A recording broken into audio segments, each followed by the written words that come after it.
Hi friends, welcome to Mindful Cooking at Geetha's Kitchen.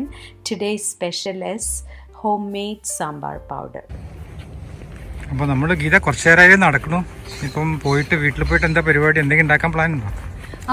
ബ്രേക്ക്ഫാസ്റ്റിന് എന്തെങ്കിലും ഉണ്ടാക്കണം. പക്ഷെ സാമ്പാറിന് പൊടിക്കാനുള്ളതെല്ലാം ഞാൻ എടുത്തു വെച്ചിട്ടുണ്ട്. സാമ്പാർ പൊടി ഉണ്ടാക്കാൻ ഞാൻ സാധാരണ വീട്ടിലുണ്ടാക്കിയ സാമ്പാർ പൊടിയാണ് ഉപയോഗിക്കാറ്. അപ്പൊ ചിലപ്പോൾ നാട്ടിൽ നിന്ന് കൊണ്ടുവരും. മല്ലിയും ഉലുവയും മുളകും ഒക്കെ വെച്ചിട്ട് സാമ്പാർ പൊടി ഉണ്ടാക്കുന്നുണ്ട്. സാമ്പാർ പൊടി ഉണ്ടാക്കി കഴിഞ്ഞാൽ കുറെ കാലം നമുക്ക് എടുത്തു വെക്കാൻ പറ്റും. പിന്നെ സിപ്ലോക്കിലാക്കിയിട്ട് ഫ്രിഡ്ജിൽ വെക്കുകയാണ് ചെയ്യുക. അപ്പൊ ഞാൻ കുറച്ച് അധികം ഉണ്ടാക്കാന്ന് വിചാരിക്കുന്നത്. ഞാൻ സാധനങ്ങളൊക്കെ വാങ്ങി എല്ലാം റെഡിയാക്കി വെച്ചിട്ടുണ്ട്. ഇനി പോയിട്ട് അതൊന്ന് വറുത്ത് പൊടിച്ച് അത് വെച്ചിട്ട് സാമ്പാർ ഉണ്ടാക്കിയിട്ട് ഇഡ്ലിയും സാമ്പാറും ഇന്നത്തെ ബ്രേക്ക്ഫാസ്റ്റ്. നന്നായി. അപ്പൊ ഞാൻ സാമ്പാർ പൊടി ഉണ്ടാക്കുന്നത് കാണിക്കാം. നമുക്ക് തിരിച്ചു പോവാം അല്ലേ?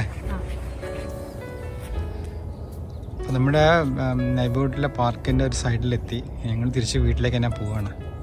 അവിടെ ഇതാ എല്ലാ സാധനങ്ങളും റെഡി ആയിട്ടുണ്ട് സാമ്പാർ പൊടി ഉണ്ടാക്കാനുള്ളത്.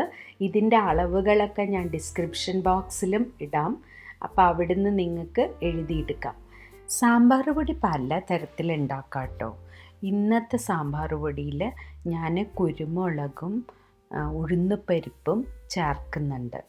ആദ്യം തന്നെ ഒരു 2 ടീസ്പൂൺ വെളിച്ചെണ്ണ ചൂടാക്കിയിട്ട് അതിൽ ഈ കായത്തിൻ്റെ കഷ്ണങ്ങൾ ഇട്ടിട്ട് ഒന്ന് റോസ്റ്റ് ചെയ്തെടുക്കുക. അതിങ്ങനെ പൊരിഞ്ഞു വരുന്നത് കാണാം. അതൊന്ന് റോസ്റ്റ് ചെയ്തെടുക്കുക. എന്നിട്ട് അതിലേക്ക് നമ്മുടെ ഉലുവയും ഉഴുന്നുപരിപ്പും ഇട്ട് ഒന്ന് ചെറുതായിട്ട് ബ്രൗൺ ആവണ വരെ ഒന്ന് ഇളക്കുക. അത് കഴിഞ്ഞിട്ട് അതിലേക്ക് കറിവേപ്പില ഇടാം. ഞാൻ ധാരാളം കറിവേപ്പില എടുത്തിട്ടുണ്ട്, വീട്ടിലുണ്ടായതാണ്. കറിവേപ്പില ഒന്നിങ്ങനെ ചൂടായി വരുമ്പോൾ അതിലേക്ക് കുരുമുളക് ഇട്ടു. എന്നിട്ട് കുരുമുളക് ഇട്ട് നന്നായിട്ടൊന്ന് ചൂടാവണം. കുരുമുളക് ചൂടായി കഴിഞ്ഞാൽ അതിലേക്ക് നമ്മുടെ ചുമന്ന മുളക് ഇട്ടിട്ട് നന്നായിട്ട് വറുക്കുക.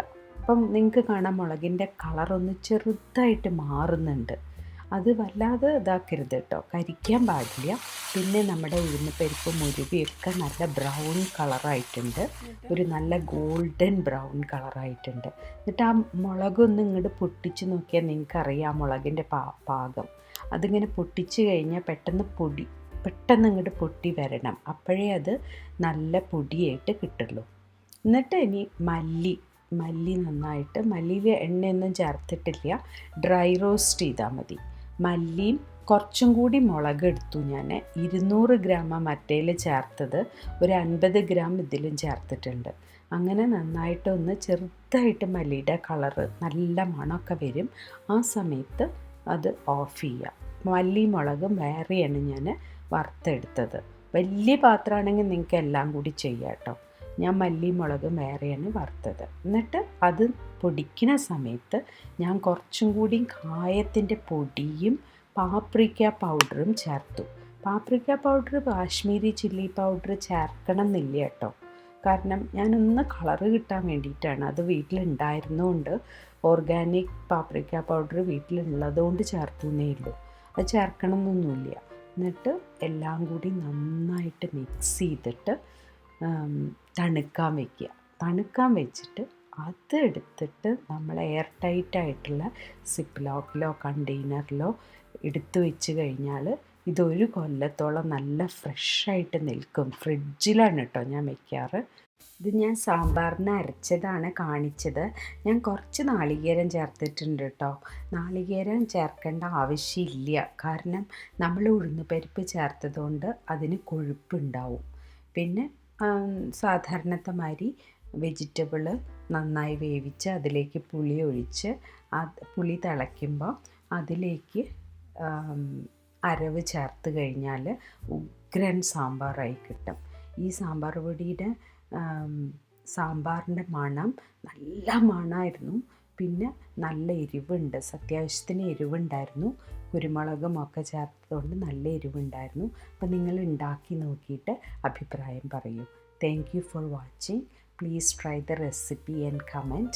Please like and subscribe to Geetha's Kitchen. Thank you.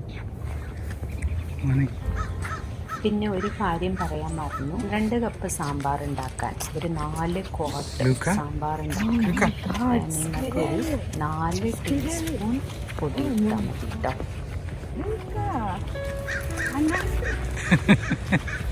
സ്ക്വിറിലിനെ കണ്ടിട്ടാണ് ഓടുന്നത്. സ്ക്വിറിലെ ബേർഡ്സ് ഒന്നിനെയും വീട്ടില്ല.